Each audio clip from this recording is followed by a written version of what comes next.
बीच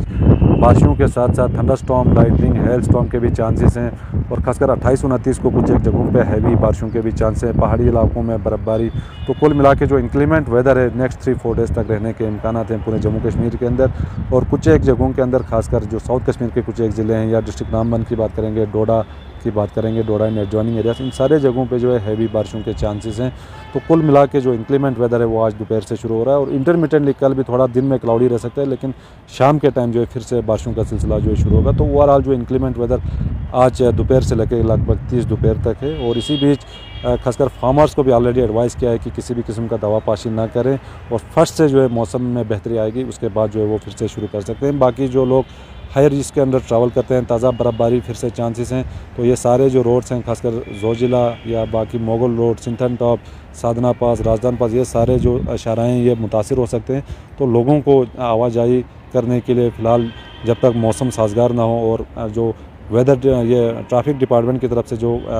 highway status या road advisory आता है उसको पूरी तरह पालन करना चाहिए। जी देखो, नदी नालों के अंदर पानी जो है फिर से टेम्परेरीली राइज हो सकता है। जो लोग नदी नालों के आसपास रहते हैं उनको थोड़ा सा एहतियात बरतना होगा। बाकी गस्टी विंड्स भी खासकर बाकी जगहों पे भी चल सकते हैं, खासकर डल लेक एंड एडजॉइनिंग एरियाज या वुलर लेक के अंदर या नगीन लेक के अंदर। तो अभी पूरे सयाह आए हुए हैं मुल्क से या मुल्क के बाहरी जगहों से, तो बिल्कुल जब भी मौसम करवट लेता है बोटिंग वगैरह बिल्कुल अवॉइड करें और पहाड़ी इलाकों में जो लोग रहते हैं खासकर डिस्ट्रिक्ट शोपियान, कुलगाम, अनंतनाग के जो पहाड़ी इलाके हैं, इस तरह डिस्ट्रिक्ट रामबन या डोडा, किश्तवाड़ या रियासी की बात करेंगे, तो ये सारे जो है थंडरस्टॉर्म और लाइटनिंग प्रोन एरिया से यहाँ ऑलरेडी मतलब हादसा होते हैं लाइटनिंग के कारण। तो इस बार भी जो है चांसेस हैं, लोगों को थोड़ा सा एहतियात बरतने की ज़रूरत है और खुले जो मैदान है खासकर खेती बाड़ी के अंदर जो लोग अभी शामिल हुए हैं उनको जो है थोड़ा सा एहतियात बरतने की ज़रूरत है। जी बिल्कुल, देखो क्लाइमेटोलॉजी के लिए अगर हम देखेंगे तो यहाँ पे बारिशें अमूमन मार्च अप्रैल में सबसे ज़्यादा होती हैं। तो बीच बीच में नहीं हुआ है तो इसका ये मतलब नहीं है कि इस बार भी नहीं होगा। तो लेकिन जो वेस्टर्न डिस्टर्बेंस का जो फ्रीक्वेंसी है वो मार्च अप्रैल में सबसे ज़्यादा रहता है। तो इस बार जो वेदर है ये जो टिपिकल हमारा जो वेदर रहता है खासकर जम्मू कश्मीर के अंदर, खासकर वैली की अगर हम बात करेंगे तो वेदर जो है इसी पैटर्न का ही रहता है खासकर मार्च अप्रैल में। इसी बीच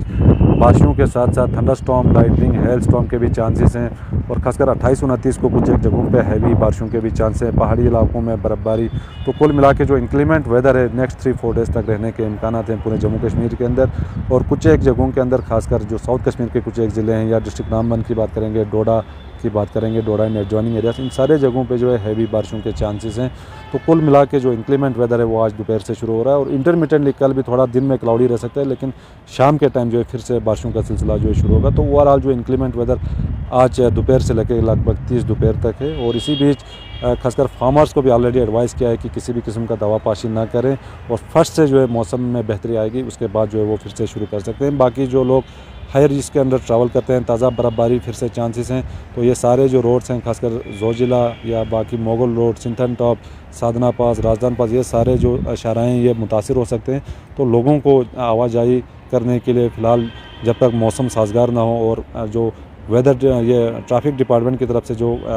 हाईवे स्टेटस या रोड एडवाइजरी आता है उसको पूरी तरह पालन करना चाहिए। जी देखो, नदी नालों के अंदर पानी जो है फिर से टेम्परेरीली राइज हो सकता है। जो लोग नदी नालों के आसपास रहते हैं उनको थोड़ा सा एहतियात बरतना होगा। बाकी गस्टी विंड्स भी खासकर बाकी जगहों पे भी चल सकते हैं, खासकर डल लेक एंड एडजॉइनिंग एरियाज या वुलर लेक के अंदर या नगीन लेक के अंदर। तो अभी पूरे सयाह आए हुए हैं मुल्क से या मुल्क के बाहरी जगहों से, तो बिल्कुल जब भी मौसम करवट लेता है बोटिंग वगैरह बिल्कुल अवॉइड करें और पहाड़ी इलाकों में जो लोग रहते हैं खासकर डिस्ट्रिक्ट शोपियान, कुलगाम, अनंतनाग के जो पहाड़ी इलाके हैं, इस तरह डिस्ट्रिक्ट रामबन या डोडा, किश्तवाड़ या रियासी की बात करेंगे, तो ये सारे जो है थंडरस्टॉर्म और लाइटनिंग प्रोन एरिया से यहाँ ऑलरेडी मतलब हादसा होते हैं लाइटनिंग के कारण। तो इस बार भी जो है चांसेस हैं, लोगों को थोड़ा सा एहतियात बरतने की ज़रूरत है और खुले जो मैदान है खासकर खेती बाड़ी के अंदर जो लोग अभी शामिल हुए हैं उनको जो है थोड़ा सा एहतियात बरतने की ज़रूरत है। जी बिल्कुल, देखो क्लाइमेटोलॉजी के लिए अगर हम देखेंगे तो यहाँ पे बारिशें अमूमन मार्च अप्रैल में सबसे ज़्यादा होती हैं। तो बीच बीच में नहीं हुआ है तो इसका ये मतलब नहीं है कि इस बार भी नहीं होगा। तो लेकिन जो वेस्टर्न डिस्टर्बेंस का जो फ्रीक्वेंसी है वो मार्च अप्रैल में सबसे ज़्यादा रहता है। तो इस बार जो वेदर है ये जो टिपिकल हमारा जो वेदर रहता है खासकर जम्मू कश्मीर के अंदर, खासकर वैली की अगर हम बात करेंगे तो वेदर जो है इसी पैटर्न का ही रहता है खासकर मार्च अप्रैल में।